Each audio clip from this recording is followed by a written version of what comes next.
Arata Inohara était un lycéen déprimé qui était autrefois un athlète talentueux. Mais il a été trahi et harcelé par son meilleur ami au collège. Depuis ce moment, il n'a pas pu vivre librement car le traumatisme de cette trahison hantait son esprit sans relâche. Tout change le jour où il échange sa place avec une autre personne d'un monde parallèle et se retrouve immédiatement plongé dans un combat où seul le vainqueur peut survivre. Cela le force à affronter ses peurs, et il devient l'un des héros les plus forts du monde. Bien avant cela, c'était un lâche car le harcèlement constant de son meilleur ami d'école intermédiaire, Masato, l'avait complètement brisé. Il devenait un peu plus joyeux grâce à son nouvel ami qu'il s'était fait au lycée. Mais quand il entendit son nouveau meilleur ami parler à des intimidateurs de la façon dont il n'avait jamais été ami avec Arata, son cœur se brisa en 1000 morceaux. Arata perdit toute foi en les autres et pensa qu'il ne ferait jamais confiance à personne maintenant. Il voulait juste disparaître de ce monde. Dans un autre monde, un autre garçon portant le même nom qu'Arata s'enfuit de chez lui. Sa grand-mère lui dit d'abandonner sa fuite et d'accepter son destin, et Arata aussi refuse de faire semblant d'être une femme car le travestissement n'est pas pour lui. Furieuse par ce qu'il lui répond, sa grand-mère le frappe avec une attaque magique, et il tombe à la mer. Il est sauvé plus tard, puis sa grand-mère lui dit qu'il n'a pas d'autre choix que de vivre désormais en femme et de devenir la prochaine princesse régnante du royaume. Il s'avère que leur royaume est toujours dirigé par une princesse dotée de pouvoirs magiques, et une princesse est toujours choisie parmi le clan d'Arata II.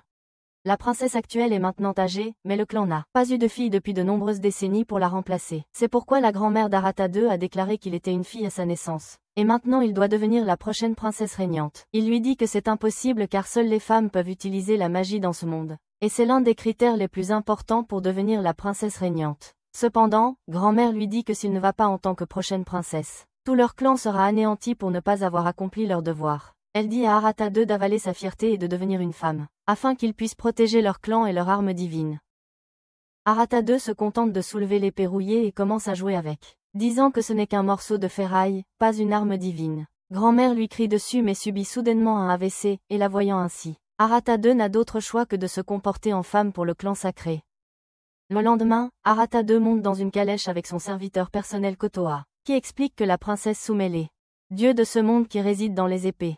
La princesse actuelle a déjà régné pendant 210 ans, soit 60 ans au total, et elle est trop vieille maintenant. Cette leçon ne rassure pas Arata II après qu'il ait été habillé en fille et il souhaite disparaître dans un autre monde. Pour l'aider à se sentir mieux, Kotoa lui donne un porte-bonheur qu'elle a obtenu. La princesse Kiku lorsqu'elle l'a servi dans le passé. Son geste remonte le moral d'Arata II, et il dit qu'il fera de son mieux pour tromper Kiku et ses gardes.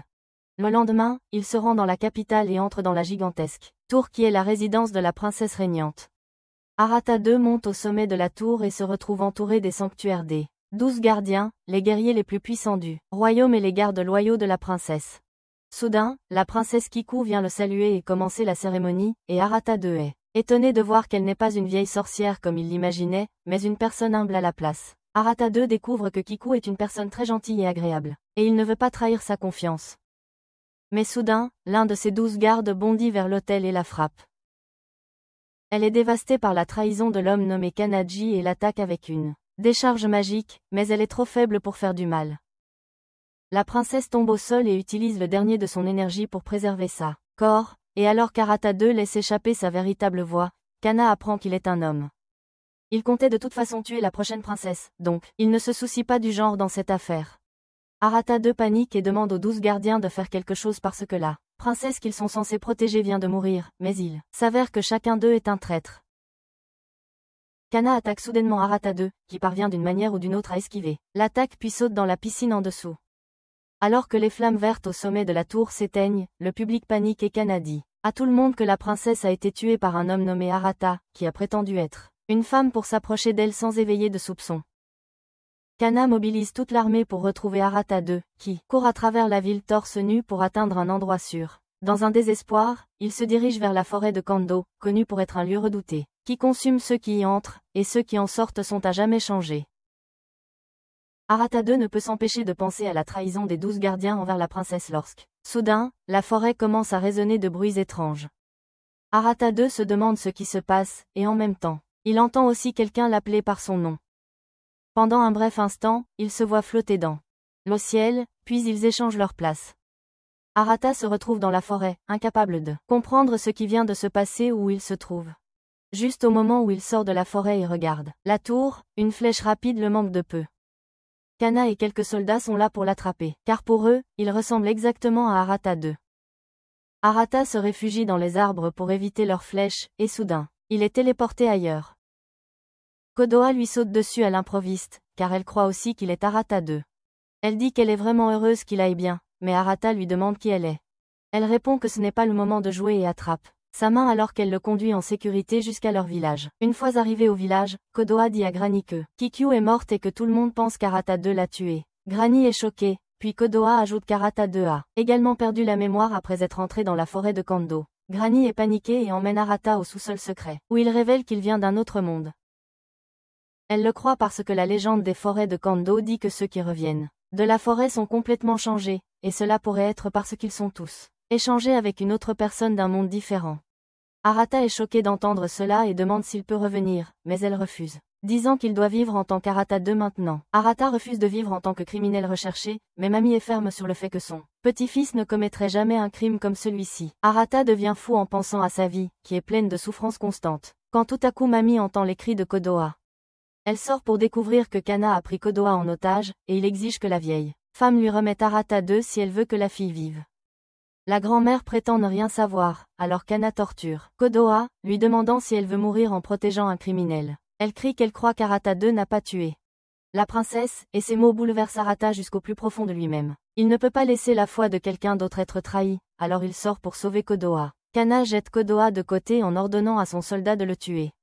Arata recula précipitamment et remarque que l'épée rouillée tombe au sol. Il la saisit pour se défendre et repousse le soldat. Soudain, le pouvoir dormant dans l'épée rouillée s'éveille. Arata et Mami le remarquent, mais Kana ne voit rien. Il pense qu'une arme divine est inutile entre les mains d'une personne ordinaire. Alors il décide de tuer Arata en utilisant la capacité de feu de son épée. Arata panique, mais comme Mami lui dit de demander au dieu à l'intérieur de l'épée d'apparaître, il fait de même. Soudain, une barrière dorée apparaît autour de lui, et le feu de l'attaque de Kana commence à y être absorbé. Personne ne peut croire ce qui se passe, Arata étant le plus choqué par cette découverte soudaine, puisque le feu de l'attaque de Kana est continuellement absorbé. Il décide de maîtriser la puissance de son arme. Il affirme qu'il est incroyable qu'Arata soit aussi un élu, et puis soudain, le toit endommagé s'effondre. Alors que les soldats fouillent les ruines de la maison, ils ne trouvent pas Arata ni les autres. Kana est assis seul quand un autre des 12 gardiens nommé Aka arrive, et l'informe qu'ils ont changé de plan. Ils veulent maintenant capturer Arata vivant pour pouvoir le soumettre à un procès, puis le punir devant tout le monde afin de réussir leur rébellion. De retour dans le monde moderne, la mère et la sœur d'Arata le cherchent, mais elle n'arrive pas à joindre son numéro. Juste à ce moment, elle voit un groupe de personnes rassemblées autour de quelqu'un, parlant d'un homme séduisant, torse nu, dans la rue. La mère d'Arata est un peu perverse, alors elle oublie son fils et va voir le beau garçon, pour découvrir que c'est également Arata, qui lui ressemble exactement à son fils. D'autre part, Arata et les autres sont dans une grotte, où Mami dit à Arata que les dieux de ce monde résident dans des armes divines. Les élus peuvent manier ces armes divines et commander la puissance des dieux. Et maintenant, Arata en fait partie. Après cela, Kovinola lui donne la nourriture préférée d'Arata II, espérant que ses souvenirs lui reviendront en la mangeant. Arata se sent mal pour la fille qui veut Arata II revenir si désespérément qu'elle ne peut pas accepter qu'il soit une personne différente. Il sort pour prendre l'air, mais Kotoa le suit aussi là-bas. Elle dit à Arata que ses souvenirs reviendront sûrement, et quand il essaie d'expliquer qu'il est une personne différente venant d'un autre monde, elle hoche la tête comme si elle croyait tout ce qu'il dit. Elle le prend alors soudainement dans ses bras par derrière, en disant qu'elle croit que son maître va revenir. Arata est déjà déconcertée, et puis Kotoa ouvre sa chemise pour découvrir que le porte-bonheur qu'elle lui a donné est manquant. Elle lui demande s'il l'a perdu, et même si elle est contrariée, elle lui donne le deuxième, le 7. Arata commence à s'ouvrir à elle quand soudain Kana arrive là et il a déjà pris Mami en otage. Il dit à Arata de se rendre ou de se battre contre lui et Mami interdit à Arata d'utiliser son arme, donc il se fait arrêter à la place. Kana le jette dans une voiture de prison et dit qu'il sera jugé officiellement pour le meurtre de la princesse, et Arata crie que il ne sait même pas de quoi il parle. Kana pense qu'il a perdu ses souvenirs dans la forêt, mais il s'en fiche parce qu'il a l'intention de le punir de toute façon. Arata devient fou à l'intérieur de la voiture après cela, quand tout à coup son porte-bonheur commence brillant et projette une vidéo sur le mur, montrant Arata aussi dans sa chambre. Les deux garçons sont choqués de le voir, et Arata essaie de retourner dans sa chambre, à travers le portail, mais il se cogne la tête contre la charrette en bois. Enfin, les deux Arata réalisent et acceptent qu'ils ont échangé de monde. Arata demande à Arata II pourquoi il a tué la princesse, et il répond qu'il est accusé d'un crime commis par Kana, et tous les 12 gardes sont sur le coup. Il affirme que la princesse avait l'air dévastée quand les salauds l'ont trahi et il ne leur pardonnera jamais. Arata est choqué d'apprendre cela, mais il décide de faire confiance à Arata II. Arata II lui demande alors si Kotoa et Mami vont bien, et Arata répond qu'elles n'ont pas été arrêtées. Arata II est soulagé et lui demande de prendre soin d'elle. Arata révèle aussi que l'épée divine s'est réveillée, et Arata II est enthousiaste car maintenant, quelqu'un peut lutter contre les 12 gardiens. Ils se promettent de chercher un moyen de ramener les choses à la normale. Mais soudain, le portail commence à rétrécir. À ce moment-là, la mère d'Arata commence aussi à venir dans sa chambre dans le monde moderne. Arata essaie de l'appeler, mais c'est inutile car le portail se ferme. Le lendemain, un grand jury est convoqué pour décider de la punition d'Arata. Les 12 gardes jouent le rôle de procureur et de témoin, et ils accusent Arata d'avoir tué la princesse en se déguisant en femme. Ils montrent une photo de la princesse, qui est suspendue à un fil entre la vie et la mort. Le jury s'emporte en voyant cela et ils exigent immédiatement la peine de mort pour le coupable sans aucun procès. Kana laisse silence et dit que les 12 gardiens n'ont pas pu protéger la princesse. Et ils en sont profondément attristés. Arata s'énerve en entendant cela et dit à Kana d'arrêter de faire le malin. Il qualifie les 12 gardiens de traîtres et de meurtriers, pire que des vermines. Il leur demande s'ils ne se sont pas sentis mal quand ils ont attaqué la princesse qui leur faisait confiance de toute sa vie. Soudain, le guerrier nommé Aka envoie sa lance à Arata et lui demande comment il peut mentir au sujet des 12 gardiens qui ont blessé la princesse, parce qu'ils sont encore en deuil de sa mort. Les autres guerriers d'élite jouent aussi la même comédie et, malgré le fait que ce soit une tentative de jeu d'acteur très médiocre, ils parviennent à convaincre le jury. Maintenant qu'Arata est acculé par tout le monde, il se souvient de comment il était harcelé à l'école et abandonne. Il est exilé sur l'île prison de Gatoya comme punition, au lieu d'être exécuté, car Kana veut qu'il vive jusqu'à ce qu'il découvre quelle arme divine est assez puissante pour surpasser son épée. Arata est mis dans un navire prison et emmené en vol, et bientôt Konoha est jetée dans sa cellule parce qu'elle a été surprise en train de se faufiler dans le navire. Le garde dit qu'elle sera aussi exilée à Gatoya avec son homme, mais Konoha s'en fiche tant qu'elle est à ses côtés. Elle s'est glissée dans son sac avec son épée. Et Arata pense qu'il peut briser les murs de la prison avec son épée divine. Il tente de manifester sa puissance, mais rien ne se passe. Il abandonne, mais soudainement, son porte-bonheur commence. Illuminé, lui et Kotoa sont emportés dans le ciel. Soudain, l'esprit de la princesse Kiku apparaît devant eux et elle appelle Arata son nouveau gardien. Kenku dit à Arata que ses paroles lors du jugement plus tôt l'ont rendue heureuse et qu'elle a vu en lui l'espoir de créer un avenir stable pour le royaume. Kiku explique que jusqu'à présent elle utilisait son pouvoir pour maîtriser les dieux à l'intérieur des armes divines, afin que leur puissance puisse être utilisée pour le bien du royaume. Cependant, si elle meurt, les armes divines seront libres et bientôt le guerrier qui les porte. Leur pouvoir sera balayé par de grandes ambitions, qui finiront par plonger le monde dans le chaos. C'est pourquoi Kiku veut qu'Arata restaure son royaume en son nom. Pour cela, il doit apporter son épée divine à son corps comateux avant qu'elle ne perde le peu de vie qui lui reste. Arata en doute beaucoup et il dit qu'un garçon faible et sans expérience comme lui ne peut rien faire. Cependant, Kiku dit qu'elle ne peut confier cette tâche qu'à lui. Arata est choqué puis soudainement, il revient en prison dans un éclat lumineux. Il se demande alors s'il peut vraiment faire ce que la princesse attend de lui. Konoha affirme que Kiku croit en lui et elle aussi. Elle lui dit que pour commencer, il devrait stocker son arme divine à l'intérieur de son corps car les élus peuvent le faire. Arata trouve plutôt pratique de garder l'épée dans sa main et pendant ce temps, le navire arrive à Katoya, l'île prison, qui ressemble à une scène sortie d'un film dystopique steampunk. Les gardes jettent Arata et Kotoa là-bas avec beaucoup d'autres criminels. Arata protège Kotoa des regards de mort qu'ils reçoivent, de la part des autres prisonniers qui maudissent la meurtrière de la princesse. L'ambiance est sombre et menaçante, mais soudain deux garçons turbulents arrivés disent à Arata qu'ils sont les chefs de cette prison. Alors il doit leur donner toutes ses affaires et ses vêtements. Il commence à rougir en voyant la jolie Kotoa et, profitant de cette occasion, Arata tente de s'enfuir d'eux. Le garçon aux cheveux roux nommé Ken le remarque et l'attaque immédiatement. Il blesse la main d'Arata et le fait tomber au sol, en lui demandant comment quelqu'un d'aussi faible que lui peut tuer la princesse. Avant qu'Arata ne puisse expliquer son innocence, la prison commence à trembler et les prisonniers paniquent en disant que c'est l'heure du jugement. Il s'enfuit et Arata est confus car même Ken s'enfuit sans terminer leur combat. Soudain, les énormes tubes creux commencent à bouger autour et ils attaquent deux personnes en les aspirant. Avec ça, toute la prison devient silencieuse.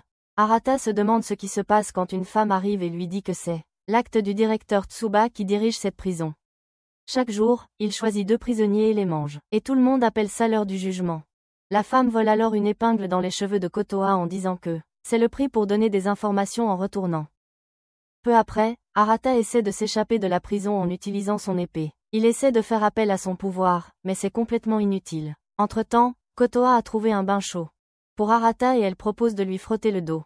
Il refuse son offre, mais ensuite Kotoa remarque sa blessure et la guérit avec de la magie. Arata est curieux, alors Kotoa lui dit qu'elle vient d'un clan de serviteurs et que les femmes de son clan ont la capacité de protéger leur maître. Elle utilise sa magie sur la tête d'Arata pour le faire relaxer. Enfin, Arata réalise le dévouement de Kotoa envers son maître, qui l'a poussé à venir à la prison avec lui. Il la remercie quand soudain la prison commence à trembler. À nouveau et le sol sous les pieds de Kotoa s'effondre. Elle tombe au sol en dessous et Arata panique parce que il ne pouvait pas bouger son corps même en la voyant en danger. Il essaie toujours de la retrouver et demande à d'autres prisonniers s'ils l'ont vue, mais ils n'ont pas de réponse. Certaines personnes commencent même à le poursuivre parce que elles veulent capturer l'assassin de la princesse. Arata se cache d'eux quand soudain il trouve une femme vue plus tôt qui se présente comme Osome. Elle dit à Arata qu'il y a des rumeurs disant que si quelqu'un tue celui qui a assassiné la princesse, il pourra rentrer chez lui, mais elle ne pense pas que ce soit vrai. Elle demande alors où est la fille qui est avec lui, et Arata lui demande si elle sait quelque chose. Osome confirme et Arata offre immédiatement son sac en échange de l'information. Osome lui dit que la rousse nommée Ken l'a prise et lui transmet cette information gratuitement parce qu'elle sait ce que c'est que de perdre quelqu'un de précieux. Elle demande à Arata de se dépêcher parce que Ken est connu pour être un fauteur de troubles en série. Cependant, Ken et son frère cadet juré Jin sont comme de petits chiots obéissants face à Kotoa. Elle les remercie de l'avoir sauvée lorsqu'elle est tombée, puis Jin s'enfuit pour que son frère puisse séduire la fille.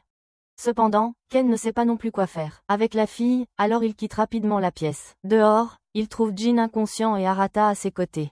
Ken pense qu'Arata a assommé son frère et il l'attaque de rage. Arata essaie de dissiper le malentendu mais Ken n'écoute pas, le forçant à dégainer son épée.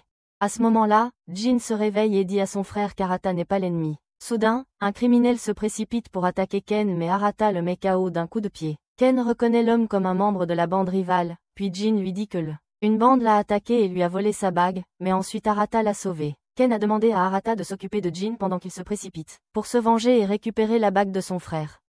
Arata emmène Jin dans la pièce où il lui raconte son histoire pendant que Kotoa le soigne. Il a été enlevé par des voleurs pour devenir l'un d'eux, et c'est là qu'il a rencontré Ken. Ils sont rapidement devenus comme des frères, mais lorsque la bande a rencontré des problèmes, ils ont piégé les deux garçons et les ont envoyés à Gatoya. Sa bague était le seul souvenir de sa mère, et Ken avait promis à Jin qu'il ferait en sortir de la prison puis rentrer à la maison ensemble. Après tout cela, Arata et Kotoa ont enfin la chance de parler en privé. Il lui dit qu'il est prêt à aider la princesse maintenant et que la première chose à faire est de trouver un moyen de sortir de la prison. Jin dit que c'est impossible parce que le directeur Tsuba est un élu avec une arme divine et qu'ils ne peuvent pas le vaincre. Juste à ce moment-là, Ken arrive avec la bague de Jin. Il remercie Arata d'avoir sauvé son frère mais le défie ensuite pour un combat à nouveau. Il pense que traquer Arata lui permettra d'obtenir le ticket pour sortir de l'île prison, mais avant qu'il ne puisse faire quoi que ce soit, le règlement de compte commence. Un tuyau creux descend et kidnappe Ken, tandis que le second vise Arata. Arata est figé par la peur, mais Jin le repousse pour qu'il puisse partir avec son frère. Arata est bouleversé à cause de son échec, car il n'a pas réussi à bouger à temps pour sauver les autres, encore une fois. Cependant, en voyant l'action de Jin, il trouve du courage et décide de sauver les frères. Il prend les grands tuyaux qui montent vers le haut, car il pourrait y trouver la directrice. Il sait que cela sera dangereux, alors il promet de protéger Kotoa de tout. D'un autre côté, Ken et Jin sont au dernier étage, attachés par de solides tuyaux en fer. Ils luttent pour se libérer, mais les tuyaux se resserrent encore plus sur eux. Shuka déclare qu'il les jugera pour leurs péchés et leur donne une chance de se battre jusqu'à la mort, promettant de laisser le survivant partir. Ken refuse de se battre contre son frère, mais Tsuba lui dit que s'ils ne se battent pas, tous les deux mourront. Il les jette dans l'arène et leur donne ensuite leurs armes aussi. Jin ne veut pas se battre, mais Ken prend son arme et commence à l'attaquer. Arata et Kotoa arrivent juste à temps pour voir Ken attaquer Jin. Arata saute à l'intérieur, disant à Tsuba d'arrêter immédiatement cette folie. Le cruel geôlier répond qu'il ne laissera personne interférer avec sa justice. Il attaque Arata avec des tuyaux, mais il esquive et dit que les garçons ne sont pas de mauvaises personnes. Tsuba se contente de pointer du doigt Ken, qui attaque frénétiquement Jin. Il lui dit même qu'il n'est plus son petit frère, et ces mots rappellent à Arata la trahison de son meilleur ami. Soudain, Ken se précipite vers Jin pour l'attaquer et il balance instinctivement son arme et le repousse. Alors que Ken tombe, il se souvient du moment où il a rencontré Jin dans le repère des voleurs. Il venait d'être séparé de sa famille et pleurait beaucoup, mais Ken lui avait promis qu'il le ramènerait à sa mère pour le calmer. Maintenant, il ne peut qu'espérer que Jin survive et s'échappe, et Arata réalise que Ken s'est sacrifié pour son frère. Cependant, Tsuba piège Jin au lieu de le libérer, en disant qu'il est un criminel pour tentative de meurtre. Arata est furieux que Tsuba se soit contenté de jouer avec leurs émotions, alors il brandit son épée dans la rage et coupe les tuyaux pour libérer Jin. Soudain, un tuyau géant attaque Arata et il s'y accroche. Il tombe du haut et continue à se débattre, mais il s'accroche malgré tout.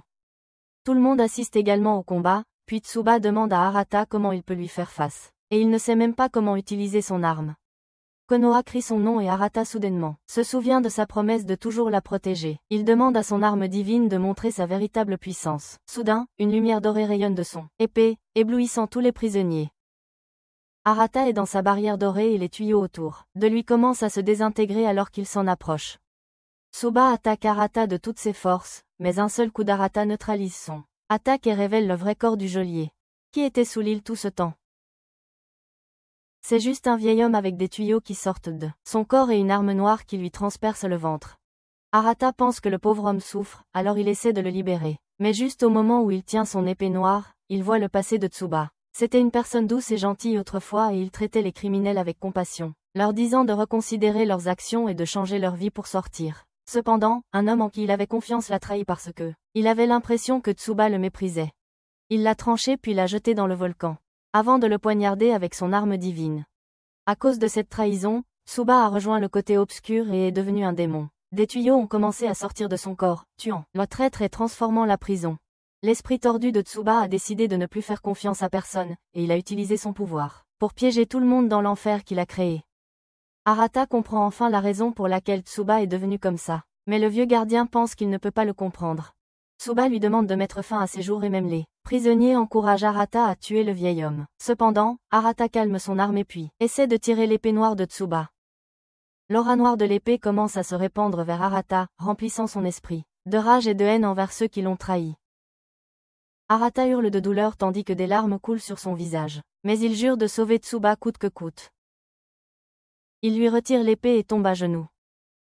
Le vieux gardien lui demande pourquoi il est allé aussi loin pour le sauver, et Arata répond que c'est parce qu'ils ont tous les deux été trahis et blessés, mais qu'il veut malgré tout faire confiance et aider les autres. Tsuba est touché par ces paroles et remercie Arata de l'avoir libéré du côté obscur. L'épée reprend soudain sa forme originale, et Tsuba révèle qu'il abrite le dieu Senwa à l'intérieur. Il commence à se désintégrer, puis entre dans son épée qui explose en énergie dorée. Tsuba dit à Arata qu'il soumet son pouvoir à lui et lui demande de manier son épée avec justice. L'énergie dorée entre dans l'épée d'Arata et il transforme son ancienne épée en l'épée Senwa. Il libère son pouvoir instantanément et une énergie dorée commence à transformer Batoya tandis que tout le monde regarde avec émerveillement. Les personnes enlevées lors du jugement sont aussi revenues vivantes, et tout le monde est heureux. Juste à ce moment-là, Kana Kamsar cherche Arata, il avait vu un éclat lumineux dans le ciel, et il a commencé à interroger les gens sur ce qui s'était passé. La voix de Shuka alerte Arata du danger et lui dit de partir pendant qu'il apparaît sous une forme spectrale devant Kana. Kana réalise que le vieux gardien a été vaincu, et Tsuba lui dit qu'Arata est fort, tout comme son épée divine. Il révèle que c'est l'épée des origines qui régnera sur le monde. En attendant, Ken et Jin emmènent Arata au bateau sur lequel il vivait et l'utilisent pour s'échapper de l'île. D'un autre côté, Arata vit lui aussi, sans souci comme toujours, même lorsqu'il est chez Arata. Sa famille s'inquiète pour lui car le médecin lui a diagnostiqué une amnésie temporaire. Son père dit qu'il devrait le tenir à l'écart d'eux. Il a été à l'école pendant quelques jours, mais sa mère est contre ça. Elle dit qu'ils doivent être sages et courageux pour pouvoir comprendre et soutenir leur fils. Juste à ce moment-là, Arata descend aussi en disant que son corps est raide parce qu'il n'a pas chassé depuis un moment. Tout le monde est surpris, mais ses parents essaient de faire comme s'ils savaient de quoi il parle. Cependant, la sœur d'Arata en a assez de ces conneries. De retour dans un monde fantastique, Ken revient dans son territoire d'origine, pensant toujours aux paroles de Tsuba disant qu'Arata possède l'épée originelle. Non loin de lui, Arata et son groupe ont à peine réussi à débarquer sur une île après que leur bateau se soit désintégré en chemin. Ils consultent des cartes et Ken dit qu'ils sont loin de la capitale et que pour y arriver, ils doivent traverser le territoire de Ken. Arata est curieux à ce sujet, alors Kodoha explique que les 12 gardiens sont les souverains de 12 domaines du royaume, et sans la princesse pour régner sur eux, ils retournent vers leur territoire. Soudain, ils voient de la fumée au loin et suivent, pour trouver des gens ordinaires campant dans la forêt. Jin les reconnaît comme les habitants de son village et court vers eux. Ils le reconnaissent aussi, et Jin dit à tout le monde qu'il est maintenant sûr de sortir. Juste à ce moment, sa mère sort de sa tente, et elle est très émue de revoir son fils. Ils s'embrassent, puis Ken et les autres arrivent aussi. Jin raconte à sa mère comment Ken l'a sauvé, et elle le remercie. Il répond que ce n'est pas grave, mais il est déjà triste à l'idée de peut-être perdre Jin maintenant. Pendant ce temps, Arata parle avec les villageois et apprend qu'une guerre pourrait éclater bientôt, car les 12 gardiens ont repris le contrôle de leur propre territoire, et tous sont ambitieux d'acquérir plus de pouvoir. C'est pourquoi les villageois fuient vers des endroits éloignés des conflits. Arata se demande ce qui va se passer maintenant, et Ken lui dit que l'un des 12 gardiens s'élèvera au sommet et deviendra roi. Il dit que dans le passé aussi, les 12 gardiens se battaient tout le temps. Mais la princesse les a réprimés et a apporté la paix dans tout le royaume. Bientôt, Jin et les villageois partent, et Arata et ses amis les suivent pour faire leurs adieux. Ils arrivent à une cascade, qui disparaît presque chaque mois, ouvrant l'entrée d'un passage secret. Les villageois partent en souhaitant à Arata et Kotoa tout le meilleur. Jin dit aussi au revoir à Arata et Kotoa, puis dit à Ken de venir avec lui. Cependant, Ken ne le suit pas, et alors que le débit de la cascade augmente, la mère de Jin emmène son fils. Jin se demande ce qui se passe, mais Ken sourit, lui disant de vivre heureux avec sa mère jusqu'à ce qu'ils se revoient. La cascade reprend toute sa force, et alors que le chemin se referme, Jin est en larmes. Arata demande à Ken pourquoi il a fait ça, et il répond que c'était sa bande qui avait kidnappé Jin, donc il n'a pas le droit d'être avec sa famille. Il dit à Arata et Kotoa de s'en aller sur le chemin aussi, parce qu'il veut être seul maintenant. Cependant, Arata lui attrape simplement la main et lui dit qu'il vient avec eux.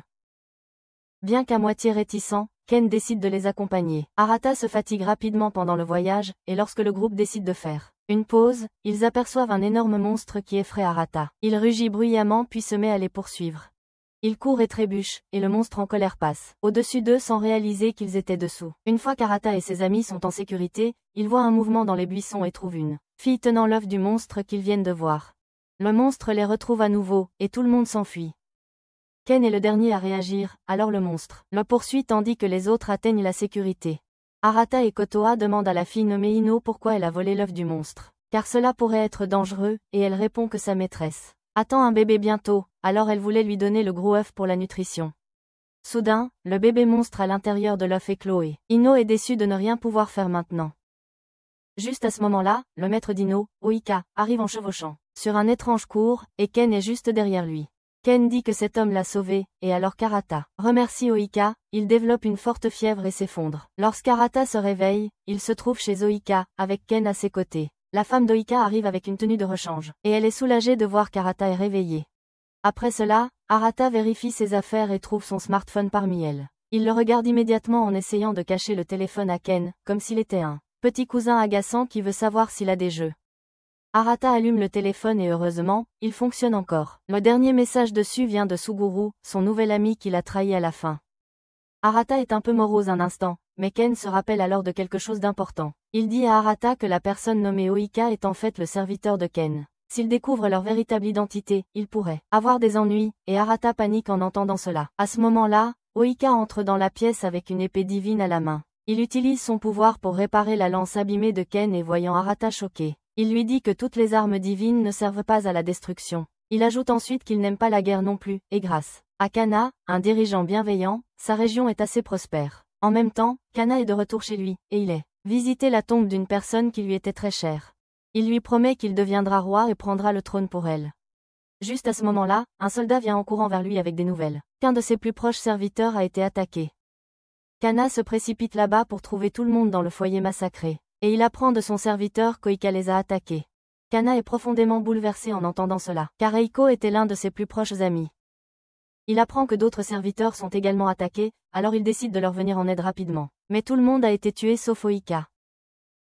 Kana décide de se dépêcher d'aller au village d'Oika pour pouvoir au moins le sauver. De retour au village, tout est paisible. Oika a entendu parler de la guerre qui approche, mais il ne compte pas y participer car il n'aime pas le sang. Arata remarque qu'il est stupide de se tuer entre eux pour monter en grade. Mais Oika lui dit qu'il n'est pas nécessaire de tuer un autre pour devenir roi. Il explique que si l'on peut faire soumettre d'autres guerriers choisis à lui, il peut unir toutes les armes divines et devenir roi sans verser de sang. Arata réalise que c'est ce que Suba a fait, et, par coïncidence, Oika en a aussi entendu parler. Arata est maintenant sur le fil du rasoir, craignant que son secret ait été découvert. Oika dit que la personne qui a assassiné la princesse était aussi un élu qui s'est échappé de la prison. Il affirme que si la nouvelle selon laquelle il a fait surrender Suba est vraie, l'homme a été piégé. Il explique que l'arme divine de Suba, Saniwa, peut voir la véritable nature de chacun. donc elle ne se soumettra pas à un criminel. Oika se retourne alors, laissant entendre qu'il sait qu'Arata est la personne en question, mais avant que quoi que ce soit ne se passe, un serviteur dit à Oika qu'un invité l'attend. Plus tard, la servante Ino organise le départ immédiat d'Arata et du groupe, car l'invité dans leur maison en ce moment est Aka. Peu importe le danger, Arata et les autres se faufilent jusqu'à la salle de réunion, où ils entendent Aka dire à Oika que Kana était celui qui a tué la princesse. Il rejette toute la responsabilité sur Kana, disant qu'il était le cerveau derrière l'assassinat et qu'il utilise Arata simplement pour distraire tout le monde. Il en vient enfin au point et dit à Oika de devenir son serviteur plutôt que celui d'un meurtrier. Oika répond qu'il ne croit pas ce qu'Aka dit et que même s'il disait la vérité, il reste fidèle à Kana et le suivra malgré ses péchés. En réponse, Aka sort sa lance divine et la plante dans le sol, créant des pics de terre. Les pics ne blessent pas Oika mais prennent sa femme enceinte en otage. Oika demande à Aka pourquoi il fait cela car il n'a pas besoin de son aide pour devenir roi. Aka répond qu'il fait cela parce qu'il veut toutes les armes divines et qu'il a pris les armes des 6 autres serviteurs de Kana. Aka demande alors à Oika s'il va laisser sa femme mourir ou se rendre paisiblement. Arata est horrifié d'apprendre jusqu'où Aka est prêt à aller pour atteindre son objectif. Il s'apprête à dégainer son arme, mais Oika ressent cela et déclare qu'il se rend. Cependant, il veut qu'Aka lui promette qu'il ne blessera ni sa femme ni ses invités. Il le lui promet, puis Oika sort son arme, et se rend à Aka et à son arme divine supérieure. Son corps se transforme en énergie et entre dans l'épée, puis dans l'arme divine d'Aka. La femme d'Oika pleure en réalisant qu'elle a perdu son mari et tout le monde est aussi choqué. Juste à ce moment-là, 2 serviteurs arrivent en courant après avoir entendu les bruits forts, et Aka les tue sans hésiter. La femme d'Oika le supplie de lui épargner au moins, mais il la tue aussi sans pitié. Arata est furieux, et il compare Aka à un démon. Soudain, un rideau se déchire alors qu'Aka a senti la présence de tout le monde derrière. Il s'apprête à attaquer Arata aussi quand soudain, Kana arrive. Il est dévasté de voir cette scène de carnage, et demande à Aka comment il a pu faire une chose pareille. Aka répond que la guerre pour devenir roi a commencé, et qu'il ne reculera devant rien pour atteindre le trône. Kana, furieux, utilise son attaque de feu sur Aka, qui la bloque avec son mur de pierre. Au moment suivant, Kana lui saute dessus par le haut et attaque de nouveau, mais Aka réussit à bloquer aussi cette attaque. Il envoie alors des pics de roche vers Kana, qui ne peut que les esquiver. Une pique le frôle de justesse mais parvient à endommager son vaisseau. Aka l'attaque avec plus de piques et Kana est complètement encerclé. Aka l'attaque avec une pluie de balles de pierre, et tandis que Kana tente de se défendre avec un mur de feu, Aka l'attaque par derrière. Ils tombent au sol en dessous, et le choc de leurs armes libère une puissante onde de choc qui secoue tout l'endroit. Arata et ses amis sont projetés, mais il active sa capacité de barrière à temps pour les faire atterrir en sécurité. De l'autre côté, Kana est consumé par sa rage et couvert de flammes alors qu'il exige de savoir pourquoi Aka a fait cela. Aka lui rappelle leur amie Emi, qui aimait Kana, mais elle est morte à cause de lui. Kana reste figé par ses paroles, et il perd immédiatement son arme qui se dirige vers Aka. Aka plante son arme dans le sol et crée des répliques en pierre des armes divines des serviteurs de Kana. Il déclare qu'il les a toutes prises, et qu'il va maintenant enlever l'épée de Kana aussi. Une épée s'enfonce dans le sol, alors Kana réplique en lançant ses mains vers Aka, qui est son ami depuis l'enfance. Ils s'entraînaient ensemble, mais Aka a toujours été le plus fort, et il parvient à arrêter l'attaque de Kana facilement, comme toujours. Il le rapproche de lui et l'accuse d'avoir trahi tout le monde en premier. Il le repousse puis commence à le frapper avec des fouets de terre, disant que tu ne le tueras pas pour qu'il puisse vivre dans la honte et la douleur de son échec. Malgré tous les actes maléfiques de Kana, Arata a pitié de lui en le voyant ainsi. Il s'avance et dit à Aka d'arrêter parce que c'est honteux pour un guerrier de battre un homme désarmé. Aka sait qu'Arata est lui aussi un élu, et il lui demande s'il veut aussi monter sur le trône. Arata répond qu'il n'y a aucun sens à devenir roi, si c'est pour tuer des innocents pour atteindre le trône. Aka se moque de lui en disant qu'il n'y a pas de place pour de telles idées inutiles et nobles dans ce monde. Il dit que pour chaque élu avec une arme divine, il n'y a que 2 options. Soit ils peuvent se soumettre à une personne plus puissante, soit ils peuvent devenir plus forts et faire en sorte que les autres se soumettent à eux. Sur ce, Aka dit à Kana de souffrir dans son agonie et part dans une tempête de poussière. Plus tard, tout le monde est abattu et Ino va voir Kana, lui demandant de ramener son maître bien-aimé. Elle lui dit qu'Oveka le respectait le plus dans le monde de la guerre et croyait qu'il pouvait tout faire. Kana contrôle sa douleur en répondant qu'il est impossible de ramener Oika, parce que son âme fait désormais partie de l'arme d'Aka. Inova commence à pleurer et maudit Kana et Aka d'avoir détruit son bonheur. Kana ne peut que s'excuser auprès d'elle avant de partir, mais Arata l'arrête, lui demandant pourquoi diable il a l'air déprimé. Il lui demande s'il est malheureux parce qu'il a perdu son arme ou parce qu'il a perdu des personnes qui lui faisaient entièrement confiance. Arata attrape son col, lui demandant s'il n'a jamais pensé que le karma viendrait le chercher quand il a trahi la princesse. Il dit à Kana qu'il ne mérite pas de faire semblant d'être triste maintenant, et Kana lui frappe la main, disant à Arata qu'il ne sait rien. Il affirme qu'ils ont été injustement soumis sous Kiku, et il ne pouvait pas manquer la chance en or de la tuer et de libérer les armes de tout le monde. Il s'en va avec ça, et ensuite Ino maudit Arata, aussi, disant qu'elle déteste tous les guerriers choisis. Arata n'a aucune idée de ce qu'il doit lui dire et aucune idée de ce qu'il doit faire maintenant. Il s'éloigne et reste seul jusqu'à la tombée de la nuit. Il pense à la demande de Kiku et se demande si elle voulait qu'il rejoigne le combat pour devenir roi. Juste à ce moment-là, Kotoa et Ken arrivent. Ils encouragent Arata et lui disent qu'il devrait se battre aussi. Cependant, Arata est en colère et frustré par sa faiblesse, car il n'a rien pu faire pour sauver Oika et sa femme. Il dit qu'il veut devenir fort et soumettre Eika, mais ensuite il affirme qu'il deviendrait alors le même qu'Eika. Ken dit à Arata d'arrêter de faire le gamin peureux. Il sait qu'Arata n'a jamais vraiment combattu personne auparavant et lui dit que si il veut juste pleurer, il peut rester chez lui parce que s'il veut devenir plus fort, il doit faire du mal aux autres. Ken lui demande d'abandonner s'il ne peut pas faire ça, mais Arata refuse, disant que Kiku lui a confié cette tâche importante. Cependant, il veut sauver le monde sans faire soumettre les autres à lui. Kotoa lui rappelle que Shupa ne s'est pas soumis à lui parce qu'il perdu, mais parce qu'il lui a confié son pouvoir et ses objectifs. Arata a soudain une idée, mais Kotoa a encore quelque chose à dire. Elle raconte qu'autrefois, Mami lui racontait des histoires sur une arme divine légendaire, qui ne possédait aucune capacité d'attaque et se limitait à des compétences défensives. Cependant, c'était aussi la plus forte des épées divines. Elle s'appelait Tsukuyo, l'épée divine des origines, et Kotoa croit que c'est la même que possède Arata. Elle pense qu'en utilisant l'épée des origines, il peut régner sur le monde sans se battre. Alors qu'Arata prononce le nom de Tsukuyo, une lumière dorée éblouissante est libérée de l'épée, illuminant toute la zone. D'autre part, Arata aussi regarde les photos d'Arata avec son ami traître Masato. Dehors, son récent ami, Subaru, erre nerveusement. Arata le remarque aussi et décide de le rencontrer. Après lui avoir fait une frayeur, Arata demande aussi à Subaru qui il est. Et le nerd devient triste en pensant qu'Arata est en colère parce qu'il l'a entendu parler avec les intimidateurs de la façon dont ils n'ont jamais été amis. Il rend simplement le jeu qu'Arata lui avait prêté et s'enfuit. Le lendemain, Arata va aussi à l'école après une longue pause, et la première chose qu'il fait est de saluer Masato. Masato est choqué de le voir comme ça, et Arata lui demande aussi de lui en dire plus sur Arata parce qu'ils doivent être amis puisqu'ils ont beaucoup de photos ensemble. Masato est confus, mais soudainement, Arata's la maman l'entraîne pour rencontrer le principal. Cependant, le connard de Masato est maintenant en colère, parce qu'il pense qu'Arata se moque de lui. Plus tard, deux voyous appellent aussi Arata sur le toit où Masato l'attend.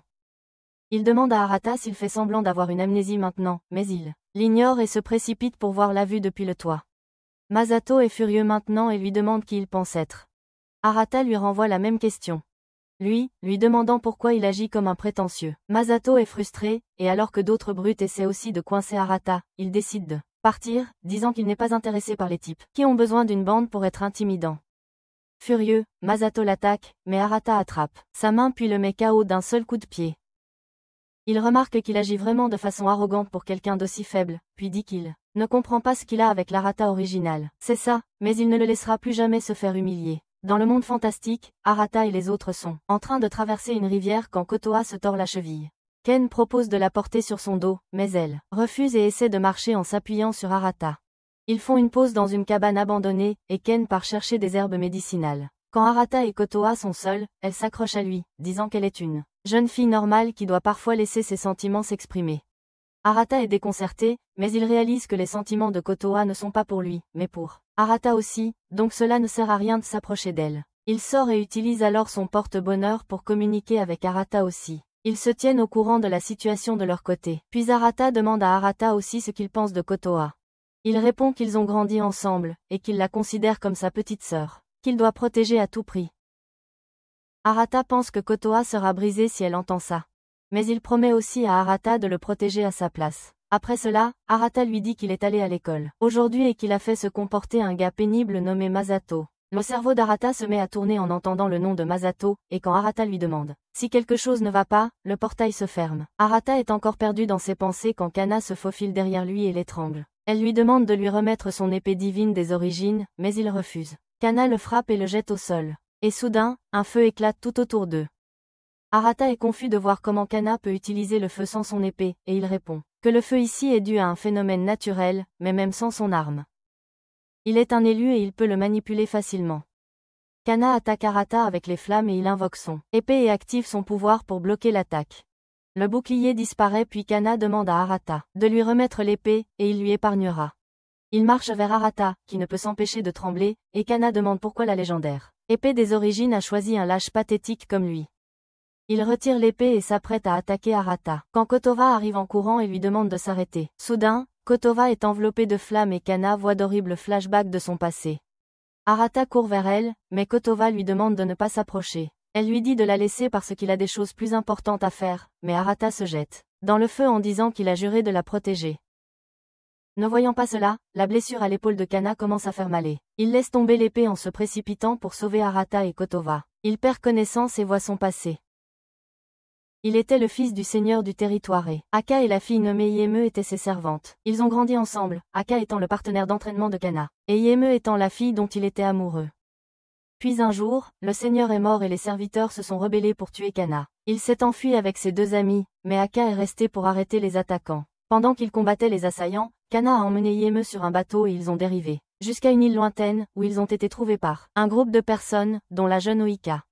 Alors que Kana se réveille du rêve, il prend Kotova pour Yeme. Il décide de raconter à tout le monde la suite de son histoire et dit que les gens qui les ont trouvés étaient vraiment gentils et qu'il a décidé de oublier son passé et de vivre heureux ici avec Yeme. Cependant, il tomba malade un jour et Yeme alla chercher des herbes médicinales, malgré l'avertissement d'Oika, que les flammes naturelles dans cette région étaient particulièrement fortes pendant la saison. Lorsque Kana se réveilla et vit la montagne en feu, il suivit son intuition et courut vers la montagne pour sauver Yeme. Cependant, elle était déjà entourée de flammes. Il essaya de la sauver, mais le feu l'attaqua, lui infligeant une vilaine blessure à l'épaule et le projetant du bord de la falaise. Il parvint à grimper, mais ne put que voir Yeme brûler vive. Kana a décidé de se suicider parce qu'il sentait qu'il n'avait plus rien dans la vie après l'avoir perdu. Cependant, en entendant ses cris, le dieu du feu Omura est apparu devant lui sous la forme d'une épée et l'a choisi comme son porteur. Kana dit à Arata et aux autres que pour lui, son épée est Yeme et il veut la retrouver à tout prix. En pensant à son passé et à la trahison de son meilleur ami, Arata compatit avec Kana et lui dit de rejoindre son groupe. Il promet qu'ils récupéreront son épée, et qu'ensuite ils pourront changer le royaume ensemble. Kana accepte sa proposition et la nouvelle parvient aux autres membres des 12 gardiens. Ils se préparent à passer à l'action rapidement, car les 6 gardiens qui travaillent toujours ensemble ont également commencé à agir, alors que la guerre, pour décider du destin du royaume devient plus intense. Les 6 gardiens surveillent le corde. La princesse, qui tient encore à peine le coup, d'une manière ou d'une autre. Ils sont sûrs qu'elle ne pourra pas rassembler assez de force pour revenir à la vie. Mais ils ont entendu parler d'Arata qui a obtenu Sukuyo, l'épée des origines. Les 6 gardiens craignent que si Kiku entre en contact avec Sukuyo, elle sera ramenée à la vie, mais l'un d'eux affirme avoir pris des précautions pour que cela n'arrive pas. Ils se rendent dans la forêt de Bougie où les 2 Arata échangent de corps. Les 6 gardiens savent que l'Arata qu'ils affrontent vient d'un autre monde. Alors ils en envoient un d'entre eux dans la forêt pour éveiller un pouvoir qui les aidera à le vaincre. Pendant ce temps, dans le monde réel, Masato fait une crise de colère après s'être fait battre par Arata aussi. Après cela, il se dispute avec son père qui l'insulte de ne jamais rien faire à moitié, parce qu'il a quitté les équipes sportives après avoir perdu. Quand Masato répond et traite son père de conseiller corrompu et de tricheur, son père lui donne une gifle violente et dit que sa mère est partie parce qu'il était un raté. En même temps, Arata aussi rentre chez lui et il dit à sa mère que rien de spécial ne s'est passé à l'école. Il retourne dans sa chambre avec ça, mais sa sœur l'arrête et lui dit de parler davantage à leur mère parce qu'elle s'inquiète beaucoup pour lui. Arata non plus n'arrive pas à le faire, car il n'a jamais eu de mère dans sa vie. Plus tard, alors qu'il se demande quel est le lien entre Arata et Masato, il voit le nouvel ami d'Arata, Suguru, faire le tour de la maison. Dès qu'il réalise qu'il a été vu, Suguru s'enfuit, mais Arata parvient aussi à l'intercepter. Il demande à Suguru s'ils sont amis et le nerd pense qu'il l'a entendu dire aux intimidateurs qu'Arata n'est pas son ami. Il dit qu'il n'avait pas d'autre choix que de dire ces choses, sinon il serait aussi victime d'intimidation. Il commence à pleurer en s'excusant aussi auprès d'Arata, qui dit que ça n'a pas d'importance car il est toujours son ami. Cela lui rappelle Masato et il demande à Suguru de l'emmener chez lui. Ils arrivent à une station de métro, où le déjà agacé Masato découvre que ses amis se moquent de lui dans son dos. Quand il s'approche d'eux, il lui demande s'il veut se battre. Mais avant que quoi que ce soit ne se passe, Arata arrive aussi. Il dit qu'il rejoindra Masato si un combat commence pour équilibrer les choses. Et les garçons s'enfuient immédiatement. Arata demande alors à Masato s'il va bien, mais cela l'énerve car il ne voulait pas de son aide. Il accuse Arata de toujours regarder les autres de haut, comme la fois où il a délibérément perdu. Pour lui dans une course, mais Arata ne sait même pas de quoi il parle. Il est sur le point de révéler qu'il n'est pas le vrai. Arata quand sa mère arrive là, à sa recherche. Elle gifle aussi Arata pour avoir fugé sans les prévenir, puis elle fond en larmes parce qu'elle s'inquiétait pour lui. En voyant cela, le cœur de Masato est ému alors qu'il se souvient de sa mère, qui a quitté leur famille après avoir surpris son mari en train de la tromper. Il commence à trébucher en s'éloignant, furieux contre tout et tout le monde. Il blâme Arata pour tout parce que sa chute a commencé, quand Arata a délibérément ralenti pour lui laisser gagner. Il le maudit et jure de le tuer. En même temps, dans le monde fantastique, le gardien tatoué demande à la forêt de ouvrir la porte vers l'autre monde et de le conduire à la personne qui déteste le plus Arata. Soudain, Ida Masato se retrouve flottant dans les airs et le gardien donne toutes les informations qu'il possède sur Arata à Masato par magie. Avec cela, ils échangent leurs places et alors que Masato sort de la forêt, il réalise que l'Arata avec lequel il traitait était un faux. Il demande aux 5 gardiens masqués restants la localisation d'Arata afin de pouvoir le tuer.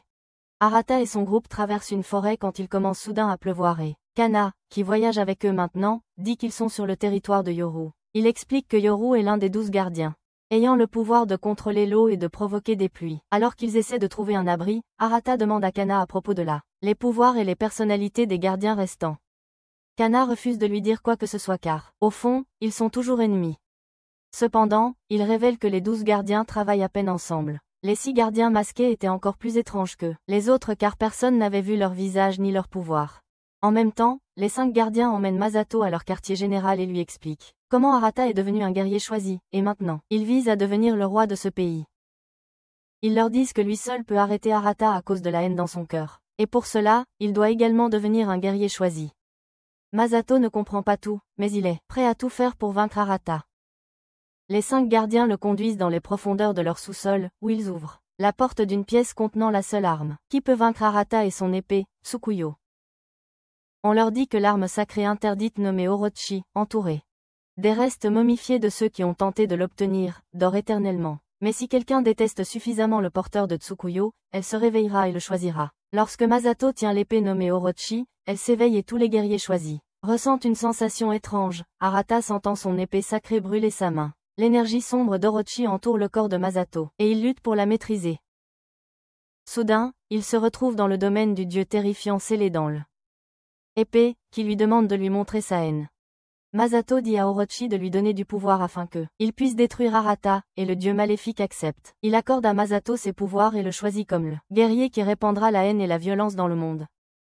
Le lendemain, Masato s'approche d'Arata, qui ressent une vive douleur à cause de son épée. Il sort son épée et constate qu'elle réagit étrangement, quand soudain Masato apparaît devant lui.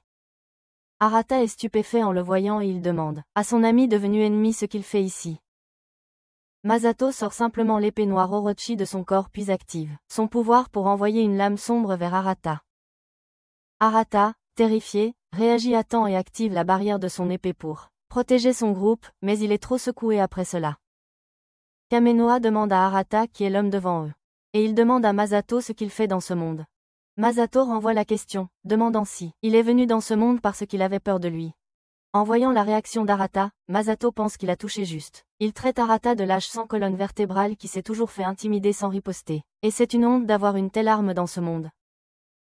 Masato continue d'insulter Arata, qui devient sombre et nerveux en lui disant de se taire. Soudain, l'étincelle dans son épée disparaît et elle commence à libérer une énergie sombre. Tout le monde est choqué que même l'épée des origines ait commencé à se tourner vers le mal. De côté, puis Arata tire une puissante explosion d'énergie sombre sur Masato. Bien qu'il utilise son épée pour se protéger, Masato subit quelques dégâts, mais Arata n'a pas encore fini. Il dit à Masato qu'il paiera pour tout ce qu'il lui fait subir. Et l'énergie sombre commence à déborder de son corps, le transformant en démon.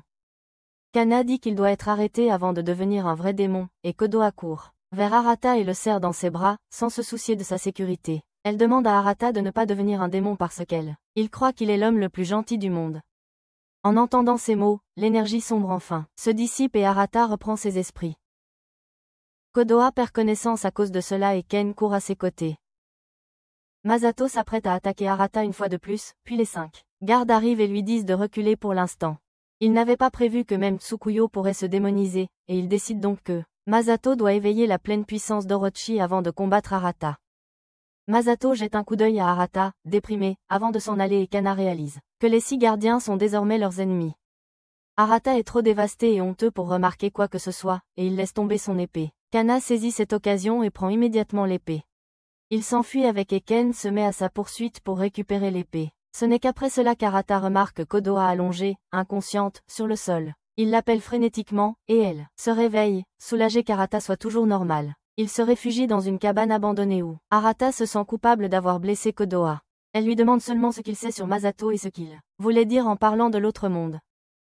Elle essaie de lui prendre la main, mais Arata sursaute et la retire, et Kodoha réalise enfin qu'il n'est pas le garçon avec qui elle a grandi.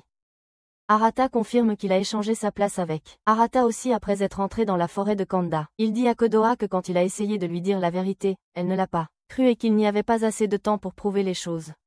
Il s'excuse encore, mais Kodoha est bouleversé qu'Arata ne soit pas avec elle non plus. Arata lui assure qu'il vit en sécurité dans le monde moderne. Kodoha lui demande alors qui était l'homme qui a causé sa transformation en démon plus tôt. Et Arata répond que Masato est quelqu'un qui le déteste. Il lui raconte comment Masato et ses amis le harcelaient chaque jour au collège et, étant un lâche, il ne pouvait pas riposter. Arata affirme qu'il n'a jamais voulu le pouvoir qui pourrait être utilisé pour faire du mal aux autres, mais maintenant il l'a. Sur ce, il sort pour se vider l'esprit et, en même temps, Ken trouve Kana. Il essaie de l'attaquer et de reprendre l'épée d'Arata, mais Kana lui dit qu'il va revenir de lui-même. Ils reviennent pour trouver Arata abattu et Kana lui demande s'il ne va pas reprendre son épée. Lorsque Arata ne montre aucune réaction, Kana le fixe, le plaquant contre un arbre et en plantant son épée à côté de lui. Arata lui demande s'il ne veut pas son épée maintenant, et Kana répond que sa divine épée est trop lourde avec de grandes responsabilités et que seul lui peut la manier. Le lendemain, Arata reprend son entraînement avec Ken et il est plus concentré maintenant. Soudain, Kana décide de servir de partenaire d'entraînement. Il vérifie l'arme de Ken pour faire baisser la garde d'Arata, puis l'attaque soudainement par surprise. Arata ne peut que bloquer ses attaques et, alors que Kana le pousse au bord, il lui dit que l'homme qu'il a combattu hier faisait partie des 6 gardiens et qu'il continuera sûrement à le poursuivre. Il dit à Arata qu'il est trop faible pour l'affronter maintenant et à ce rythme, il ne pourra pas se protéger. Kana désarme Arata puis frappe son épée dans la vallée. En contrebas, lui disant qu'il n'est pas encore prêt à s'en servir. Il lui dit de trouver l'épée divine avant le coucher du soleil pour prouver qu'il est prêt à relever le défi. Sinon, le groupe se dissoudra. Frustré, Arata s'aventure dans la forêt. En contrebas et trouve un énorme loup tenant son épée. Le loup s'enfuit et Arata le poursuit, et je comprends pourquoi il fait cela. Avec le doute dans son esprit, il continue de courir après le loup-can. Il voit soudain une vision de Masato courant à ses côtés. Masato disait à Arata que courir avec lui était la meilleure partie de sa vie et il l'encourageait à continuer de courir en regardant droit devant lui. Juste au moment où Arata sort de son flashback, il voit que le loup s'est arrêté. Il commence à penser à la façon dont Masato était son meilleur ami, et il veut toujours le comprendre. Il retourne au groupe avec l'épée et Kan accepte de lui donner une autre chance. Arata va alors voir Kotoha et lui dit qu'il fera de son mieux pour devenir plus fort, et ne pas devenir un démon la prochaine fois qu'il affrontera Masato. Elle est émue aux larmes par sa détermination et dit qu'elle le soutiendra et Arata la serre soudain dans ses bras pour la remercier de tout. D'un autre côté, Masato se réveille de son sommeil avec une servante nommée Mia à ses côtés. Il est irrité par son excès de bonne humeur et sa personnalité maladroite, alors il l'envoie s'en aller. Plus tard, alors qu'il contemple le coucher de soleil en maudissant Arata, Maya s'approche de lui et lui demande des nouvelles d'Arata. Masato dit qu'Arata est la personne qu'il déteste le plus, mais après avoir entendu son discours, Maya affirme que Masato aime vraiment Arata parce qu'il occupe son esprit sans payer de loyer. Masato est furieux et attaque presque la servante, lui disant qu'Arata a ruiné sa vie. Il lui raconte comment il était en déprime après que sa mère ait quitté leur famille, ce qui a affecté ses performances. Il a demandé à Arata de courir avec lui pour retrouver de la motivation, mais à la fin du tour, Arata a ralenti pour qu'il fasse match nul. Ça a blessé l'ego de Masato car il voulait perdre honnêtement contre son ami. Il a attrapé le col d'Arata, l'accusant de ralentissant délibérément parce qu'il avait pitié de lui. Après cela, il a commencé à croire qu'Arata n'avait jamais été son ami parce qu'il le méprisait toujours et maintenant il prévoit de se venger de lui. Peu après, Arata et son groupe arrivent dans une parcelle de forêt avec beaucoup de papillons et ils ne remarquent pas que le papillon bleu lumineux parmi eux est un espion du gardien nommé Yoru. Il surveille Arata depuis son palais et tous ses serviteurs s'agenouillent devant lui, tandis qu'un vieil homme est piégé dans une bulle d'eau. Les serviteurs demandent à Yoru d'avoir pitié du vieil homme, mais il dit qu'il doit être puni parce qu'il a échoué dans la simple mission de prendre le contrôle de tout le commerce du sel dans le royaume. Yoru se moque que le peuple souffre à cause de cela, car il doit monopoliser le commerce du sel et devenir plus fort que les autres guerriers choisis. Il finit par libérer le vieil homme de la prison d'eau et avertit tout le monde que si ils veulent le servir, ils doivent exécuter ses ordres à la perfection. D'autre part, Kana mène Arata et les autres vers le territoire de Yoru. Mais Arata dit qu'il ne veut pas le rencontrer pour l'instant. Il affirme n'avoir aucune intention de se battre contre Yoru avant de savoir quel genre de personne il est. Et c'est pourquoi il veut d'abord rencontrer ses proches serviteurs. Kodoha est immédiatement d'accord avec l'idée d'Arata et semble très amical avec lui. Ken se demande ce qui a changé entre les deux. Arata demande alors à Kana quelle est la ville la plus proche, et il s'y dirige immédiatement. Ils arrivent dans la ville la plus riche de tout le royaume, qui est dirigée par l'un des serviteurs de Yoru. Ils sont arrêtés aux portes car ils n'ont pas assez d'argent pour payer la taxe d'entrée, et alors que le gardien commence à chercher des moyens pour qu'ils gagnent l'argent. Un homme nommé Su arrive et les fait entrer. Il fait visiter la ville à tout le monde, et Kodoha remarque de jolies épingles à cheveux. Cependant, ils n'ont pas d'argent, et Su leur dit de travailler pour pouvoir payer leurs taxes d'entrée et acheter ce qui reste. Les hommes sont envoyés à la mine pour creuser et porter des pierres tandis que Kodoha va au centre de blanchisserie. Voyant que Su est en charge de tout, Arata pense qu'il pourrait être le moyen le plus proche d'atteindre le serviteur de Yoru. La nuit, il demande à un commerçant à propos de Yoru, mais celui-ci ne l'a jamais vu en ville. Il essaie de vendre quelques objets à Arata, qui décide d'acheter l'épingle à cheveux que Kodoha voulait. Juste à ce moment, Su arrive et plus tard, Arata lui demande s'il a déjà rencontré Yoru. Su lui dit que Yoru est un homme noble et sage, et en ce moment, il cherche à atteindre la perfection dans tout ce qu'il fait. Il révèle que Yoru a inventé les lois de cette ville qui en ont fait l'endroit le plus prospère de tout le royaume. Le lendemain, alors qu'Arata et Ken travaillent à la mine, ils voient soudain le chef devenir un garçon pour avoir cassé une voiture. Arata et Ken s'approchent pour le soutenir, et ils voient que d'autres ouvriers endommagent délibérément la voiture pour faire porter le chapeau au garçon. Le chef refuse d'écouter la raison et licencie le garçon, en déduisant tout son salaire au nom des frais de réparation. Ken en a assez, et il s'apprête à se jeter sur le chef quand Su arrive et les arrête. Après cela, Arata et les autres vont chez le garçon, qui vit dans le bidonville caché avec d'autres pauvres. Il explique que ses parents étaient marchands de tissus, mais quand ils sont tombés malades, sont morts, leur boutique a fait faillite, et il a été jeté dans les bidonvilles. En plus, le chef qui vient de le licencier était autrefois chef de bureau dans leur magasin. Arata et Ken sont furieux face à cette injustice, puis ils apprennent que le garçon ne peut même pas quitter la ville parce qu'Arata pense que c'est une moquerie d'appeler cet endroit une ville parfaite, et Kana dit que c'est juste une question de tirer les autres vers le bas pour atteindre le sommet. Su écoute tout depuis l'extérieur de la cabane, et Kana va l'affronter. Su sait qui est Kana et lui demande ce qu'il fait avec un type comme Arata. Mais Kana lui demande de ne pas sous-estimer le garçon. À l'intérieur, Ken prépare de la soupe pour le garçon, qui est ému aux larmes en y goûtant. Il remercie Arata et Ken de le soutenir quand il voulait juste disparaître de ce monde. Arata est choqué d'entendre cela car ces mots lui rappellent son passé. Il réussit à convaincre le garçon que ce n'est pas la peine de fuir ce monde parce qu'on se sent seul et pathétique, et il faut continuer à essayer d'atteindre de meilleures choses. Le garçon dit qu'il veut juste quitter la ville, et Arata lui dit qu'ils vont l'aider à s'échapper.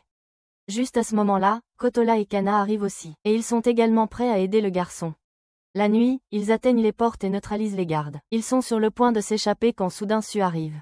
Ken demande qu'il les laisse partir, mais Su refuse de le faire alors qu'il sort une épée sacrée de sa poitrine. Il se présente comme le maître de cette ville et le serviteur numéro 1 de Yoru. Arata sort également son épée, disant à Su que cette ville n'est pas parfaite du tout. Il dit que la ville est sans cœur, tout comme Yoru, et ces mots rappellent à Su sa première rencontre avec son maître. Il avait attaqué Yoru par frustration lorsqu'il s'est rendu compte que tout le monde essayait de se rapprocher de lui juste pour son argent. Il espérait que Yoru mettrait fin à ses jours, mais au lieu de cela, il lui a donné de l'espoir et lui a demandé de devenir son serviteur à la place. Su sort soudainement de son flashback et attaque Arata avec son pouvoir, qui consiste simplement à tirer une tonne de pièces sur son adversaire. Arata parvient à bloquer l'attaque, mais Su ne l'attaque pas à nouveau. Il affirme qu'il veille sur lui sur ordre de Yoru, et qu'il l'a vu lutter et se relever face aux défis qu'il a rencontrés. Su dit à Arata qu'il croit en lui, et à ce moment-là, la papillon espion de Yoru commence à tournoyer autour d'Arata pendant qu'il dit au garçon qu'il n'a pas besoin de quitter la ville. Car il va défier Yoru et en faire un endroit plus humain. Il lui demande alors de transformer Yoru en la personne gentille qu'il a été autrefois, car il est le seul à pouvoir le faire. De leur côté, les 5 gardiens disent à Masato qu'il doit rencontrer un autre, une personne qui est venue sur cette terre pour devenir plus puissante. Il lui montre des images de rochers, de pics transperçant des hommes dans un tas de corps, puis révèle que c'est la puissance de Aka, qui est également venu ici depuis l'autre monde. Une fois qu'ils atteignent le territoire d'Aka, il attaque leur vaisseau pour leur dire de partir. Le vaisseau est sur le point de battre en retraite, mais Masato saute pour parler à Akka. Il utilise la puissance de son épée pour atterrir en toute sécurité, puis demande à Akka de s'associer avec lui afin qu'ils puissent vaincre Arata et Kana ensemble. Akka n'est pas intéressé par des perdants comme lui, alors il commence à s'éloigner, mais ensuite Masato fait une scène, disant qu'il veut juste vaincre Arata à tout prix. Sinon, venir ici serait inutile. Akka finit par lui prêter attention, et puis soudain, s'approche de lui avec sa lance pointée vers le visage de Masato. Akka lui dit qu'il est trop doux et faible pour vaincre Arata, et il lui plante un objet dans l'œil pour lui donner un sentiment de perte. Il dit ensuite à Masato que plus ils perdent sur le chemin pour devenir plus fort, plus le résultat est meilleur. Masato était prêt à tout perdre si cela signifiait qu'il pouvait vaincre Arata, et pour honorer sa détermination, Akka l'accepte comme élève et lui donne même son œil. De l'autre côté, Kana conduit le groupe au palais de Yora, qui se trouve sur une petite île et possède une étrange sphère d'eau flottant haute au-dessus. À l'intérieur du palais, Arata est piégé dans une sphère d'eau, et lui dit que, une fois qu'il aura obtenu l'épée divine Tsukuyo, il sera à un pas de devenir le roi, et peut-être qu'elle sera fière de lui. Dehors du palais, Arata et Kotoa attendent Ken et Kana, qui sont partis en mission de reconnaissance. Arata s'apprête à offrir la pince à cheveux qu'il a achetée à Kotoa quand elle commence soudainement à parler de combien il doit vouloir rentrer chez lui. Elle dit qu'il doit avoir de la famille et des amis dans son monde, et qu'elle veillera sur lui en leur nom jusqu'à ce qu'il soit temps pour lui de rentrer. Elle s'enfuit sans entendre ce qu'Arata a à dire. Et il sort l'épingle à cheveux qu'il n'a pas pu lui donner. Il réalise enfin qu'il a cessé de penser à retourner dans son monde depuis qu'il a promis à la princesse de la sauver. Alors qu'il est perdu dans ses pensées sur son avenir incertain, il entend soudain Kotoa crier et court vers elle. Il trouve un tentacule d'eau attrapant sa jambe, et au moment où il sort son épée divine, d'autres tentacules attaquent Kotoa et l'enferment dans une boule d'eau. Elle est emportée vers la mer, et Arata peut seulement crier son nom alors que Ken et Kana reviennent. Kana dit que c'est le pouvoir de Yora, et Arata court immédiatement vers son palais pour sauver Kotoa. Les portes du palais sont ouvertes, et aucun garde ne bloque Arata alors qu'il entre et trouve Kotoa piégé et attaché. Soudain, de l'eau commence à remplir la bulle qu'elle a gardée, et Arata tire son épée pour la libérer. Il utilise la capacité de son épée pour attaquer la bulle, mais cela ne fait aucun dégât. À ce moment-là, Yora apparaît et salue Arata, lui disant qu'il est trop faible pour briser la prison pour l'instant. Kana et Ken arrivent aussi, et Yora se moque de Kana pour avoir fait voler son épée sacrée par Akka. L'eau à l'intérieur de la bulle continue de monter, et Arata exige que Yora libère Kotoa. Il lui dit de le faire soit le soumettre, soit se rendre à lui s'il veut libérer la fille. Arata l'appelle un lâche, mais Yora affirme que c'est la façon parfaite de le soumettre et de rendre sa maman fière. Il attaque avec une vague d'eau, et Arata la bloque avec son barrière. Kana et Ken veulent aider Kotoa, mais Yora bloque aussi leur chemin. Tous ses serviteurs regardent le combat, et Su convainc tout le monde de soutenir Arata car il est le seul à pouvoir transformer Yoru en une personne gentille à nouveau. Arata ne peut que esquiver les attaques de Yoru, et alors que Su l'aide à bloquer une attaque venant de son point aveugle, Yoru se fâche et attaque ses serviteurs. Arata perd sa concentration en voyant Kotoa en difficulté, et Yori profite de cette occasion pour l'attaquer avec une attaque d'eau et le piéger. Alors qu'Arata est sur le point d'être submergé dans l'eau verte lumineuse, Su réalise que Yoru va utiliser son coup spécial qui mettra fin au combat instantanément. Soudain, un vaisseau volant apparaît au-dessus d'eux et quelqu'un en saute. C'est Masato qui est venu ici pour battre Arata après être devenu plus fort. Il utilise le pouvoir de son épée impie pour s'écraser dans le palais et commence à chercher Arata. En le voyant se noyer, il demande à Yoru ce qu'il fait avec son ennemi. Yoru répond qu'Arata dort et qu'il se rendra à lui pendant son sommeil. Masato ne peut pas laisser quelqu'un d'autre battre Arata, alors il l'attaque, mais Yoru bloque son attaque puis l'emprisonne aussi dans une bulle d'eau. Il immerge Masato dans la piscine puis y entre lui-même pour vaincre les deux garçons. Dans la piscine, Arata se sent chaud et en sécurité, puis il ouvre soudain les yeux et se retrouve chez lui. Sa mère a préparé sa soupe préférée, mais alors, elle lui demande ce qu'il pense du serment de reddition. Elle essaie de le faire chanter pour qu'il dise qu'il remet son pouvoir à Yoru. Mais Arata refuse. Voyant qu'il a encore la volonté de se battre, Yoru utilise son pouvoir et rend Arata plus jeune, en changeant son rêve pour un moment où il s'est battu à l'école primaire. Sa mère lui dit d'abandonner et de dire les mots qui arrêteront sa douleur. Mais il refuse toujours de se rendre. Yoru remonte encore le temps, mais même le jeune Arata ne se rend pas. Fatigué que Arata n'écoute pas sa mère, Yoru décide de le tuer. Il remonte encore le temps pour transformer Arata en bébé, mais soudainement, la voix de Kotoa commence à résonner dans l'esprit d'Arata, lui disant de continuer à se battre. Arata grandit soudainement jusqu'à son âge normal et dit à sa mère qu'il doit partir. Il lui confie qu'il aime une fille, et même dans ce rêve artificiel. Sa mère lui souhaite bonne chance. Sur ce, Arata libère toute la puissance de son épée, Tsukuyo, brisant la technique de Yoru, ainsi que la gigantesque boule d'eau au-dessus de son palais, avec une lumière dorée éclatante. Avec de la poussière dorée tombant du ciel, Arata descend au sol avec Kotova dans ses bras. Tout le monde est émerveillé de voir cela, et Kotova ouvre les yeux une fois qu'elle atterrit en sécurité. Yoru sort de la piscine, furieux qu'Arata ait percé sa technique et aussi parce qu'il a refusé d'écouter sa mère. Arata répond que sa mère ne lui dirait pas d'abandonner, même en rêve, et qu'il est libre de faire ce qu'il veut. Yoru tente de l'attaquer, mais son pouvoir ne s'active pas, car son arme divine a perdu sa volonté de se battre. Soudain, une terrible réalisation frappe Yoru, et il court vers la pièce où sa mère est retenue. Mais la boule d'eau, elle était piégée dans des éclats, ne laissant derrière elle qu'un ensemble de vêtements vides. Yoru craque alors qu'il perd sa mère, mais Su dit à tout le monde que sa vraie mère est morte depuis longtemps, et celle-ci n'était qu'une illusion qu'il a créée pour lui-même. Yoru ne lui a jamais montré d'affection, et elle ne cessait de le réprimander pour qu'il soit parfait en tout. Il a travaillé dur, espérant qu'elle le féliciterait un jour, mais même après qu'il soit devenu l'un des 12 gardiens, elle n'a pas changé.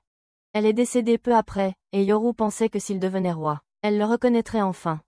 Mais maintenant, il a terriblement échoué en tout.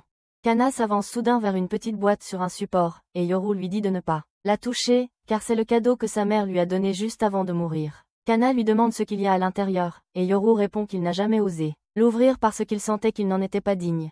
Tout le monde lui dit de regarder à l'intérieur car il pourrait y avoir un message pour lui, et Yoru s'exécute. Il ouvre la boîte et trouve un collier mal fait qu'il avait fabriqué pour sa mère dans son enfance, et elle avait refusé de l'accepter, disant que c'était une perte de temps pour elle comme pour lui. Yoru est stupéfait, puis son vieux serviteur lui dit que l'acte strict de sa mère mettait tout cela juste pour lui.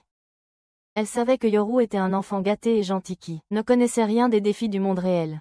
Il avait déjà perdu son père, donc si sa mère prenait la responsabilité de le préparer pour l'avenir en agissant de manière stricte, Yomo lui brisait le cœur. Quand Yoru réalise la vérité, il éclate en larmes, et réalise enfin qu'il avait perdu son chemin. Il s'excuse auprès de ses serviteurs pour tous les torts qu'il a fait, et ensuite remercie Arata de lui avoir fait réaliser cela. Il lui demande ce qu'il pense être la chose la plus importante dans ce monde, et Arata répond que ce sont les liens qu'il tisse avec les autres. Yoru est satisfait de la réponse, mais juste à ce moment-là, Masato arrive et il n'est pas content d'entendre parler de liens de la bouche d'Arata. Il lui dit qu'il n'a besoin d'aucune relation humaine, car il va l'écraser et le tuer ici même. Il dit qu'Arata est pareil, parce qu'il le déteste assez pour se transformer en démon et le tuer. Arata frissonne en entendant cela, et Masato lui dit de se transformer à nouveau en démon pour qu'il puisse se battre. Arata déclare qu'il ne deviendra jamais un démon à nouveau et jure qu'il changera le cœur de Masato. Masato répond qu'il ne sera pas changé par quelqu'un d'aussi faible que lui, puis pointe son épée vers Arata. Son épée, Orochi, évolue soudainement et devient plus forte, et Arata n'a pas d'autre choix, mais aussi pour dégainer son arme. Masato se jette sur lui, et le choc de leurs épées détruit la pièce où il se trouve. Arata profite de la fumée pour s'enfuir, mais Masato le poursuit. Il attaque avec les lames allongées de son épée, et Arata ne peut que esquiver. Kotarua s'inquiète pour lui en se rappelant comment Arata s'est transformé en démon la dernière fois qu'il a combattu Masato. Elle demande à Kana de l'aider, mais il refuse, disant que c'est un combat qu'Arata doit mener seul. Elle se tourne vers Ken, mais il est d'accord avec Kana. Il ajoute qu'il ne sera d'aucune aide de toute façon. Cependant, il dit à Kotarua de croire en Arata, parce qu'il ne se transformera pas en démon et gagnera quand même. D'un autre côté, Arata est constamment repoussé par l'épée changeante de Masato et ses attaques incessantes. Il active la barrière de son épée pour la bloquer, et Masato lui dit d'arrêter de se cacher comme un lâche en attaquant. Il dit que c'est une bataille pour la soumission, et Arata répond qu'il ne veut faire soumettre personne. Soudain, Ken encourage Arata, lui disant de riposter, sinon il ne pourra pas atteindre la princesse Kiku. Arata réalise soudain qu'il doit être à la hauteur de la confiance que la princesse a placée en lui. Kotarua arrive aussi et dit à Arata que tout le monde croit en lui. Il se remémore les visages de tous ses amis et prend la détermination d'aller jusqu'au bout du combat. Cependant, Masato lui dit que la croyance est une chose sans valeur, alors qu'il libère la puissance sombre de son épée. L'obscurité commence à submerger Arata, et il ne peut pas la vaincre avec les capacités de son épée. Tout le monde pense qu'il est en difficulté parce que la épée Tsukuyo n'a aucune capacité offensive. Yoru décide de l'aider en se soumettant à lui et en lui donnant tous les pouvoirs et capacités de son arme. Ses serviteurs essaient de l'arrêter, mais Yoru dit que soutenir Arata en ce moment est un acte plus grand que de devenir roi, et peut-être que sa mère sera fière de lui pour cela. Même Arata ne veut pas qu'il se soumette à lui, mais Yoru a pris sa décision et il dit à Arata de changer le monde aussi pour lui. Alors que Yoru commence le serment de soumission, Arata lui dit d'arrêter, mais Kana lui dit d'arrêter d'être une mauviette. Il lui dit que Yoru lui confie sa vie, son pouvoir et ses rêves. Et il devrait prendre sur lui et continuer d'avancer avec ce nouveau pouvoir. Yoru complète alors le serment de soumission, et son corps se transforme en énergie dorée pour entrer dans l'épée d'Arata. Arata a une explosion d'émotion et d'énergie qui détruit tout le palais. Arata et Masato se tiennent face à face, et il demande enfin à Masato pourquoi ils veulent tant se battre contre lui. Masato se souvient de leur passé et dit à Arata qu'il veut le vaincre à tout prix quand il est à son meilleur.